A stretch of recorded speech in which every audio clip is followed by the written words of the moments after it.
நாடாளுமன்ற தேர்தலில் திமுக கூட்டணி 39 இடங்களை வெற்றி பெற்று எதிர்க்கட்சிகளுக்கு அதிர்ச்சியை ஏற்படுத்தியுள்ளது.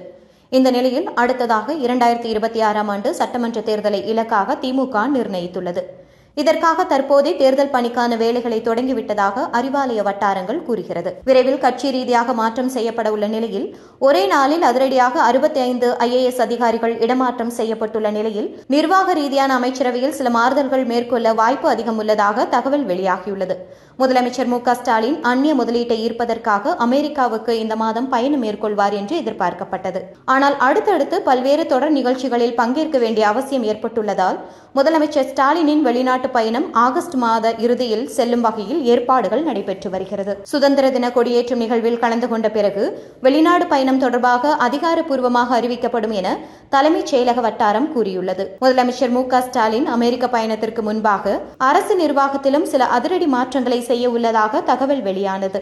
அதன்படி துறை செயலாளர்கள் மாற்றம், மாவட்ட ஆட்சித்தலைவர்கள், உள்துறை செயலாளர்கள் உள்ளிட்ட 65 IAS அதிகாரிகள் மற்றும் IPS அதிகாரிகள் மாற்றம் செய்யப்பட்டுள்ளனர். இதனையடுத்து அமைச்சரவையிலும் கை வைக்க முதலமைச்சர் ஸ்டாலின் திட்டமிட்டுள்ளார்.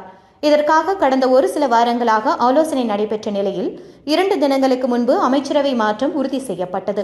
குறிப்பாக அமைச்சர் உதயநிதி ஸ்டாலினுக்கு துணை முதலமைச்சர் பொறுப்பு வழங்கப்பட வேண்டும் என்று அமைச்சர்கள் மற்றும் திமுகவினர் வலியுறுத்தி வரும் நிலையில் விரைவில் அமைச்சரவை மாற்றம் இருப்பதோடு துணை முதலமைச்சர் பொறுப்பும் வழங்கப்படும் என தகவல் வெளியாகியுள்ளது. நாளை புதிய அமைச்சரவை மாற்றம் வெளியாக இருப்பதாகவும் அதில் அமைச்சர்களின் இலாக்காக்கள் மாற்றப்படும் எனவும் கூறப்படுகிறது.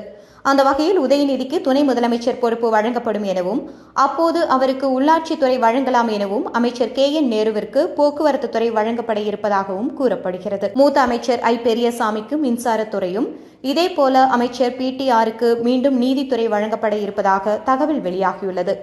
மேலும் விளையாட்டுத்துறை உள்ளிட்ட ஒரு சில துறைகள் வேறு அமைச்சர்களுக்கு மாற்றப்பட்டு வட மாவட்டங்களில் உள்ள புதிய முகங்களுக்கு வாய்ப்பு வழங்கப்பட இருப்பதாக கூறப்படுகிறது.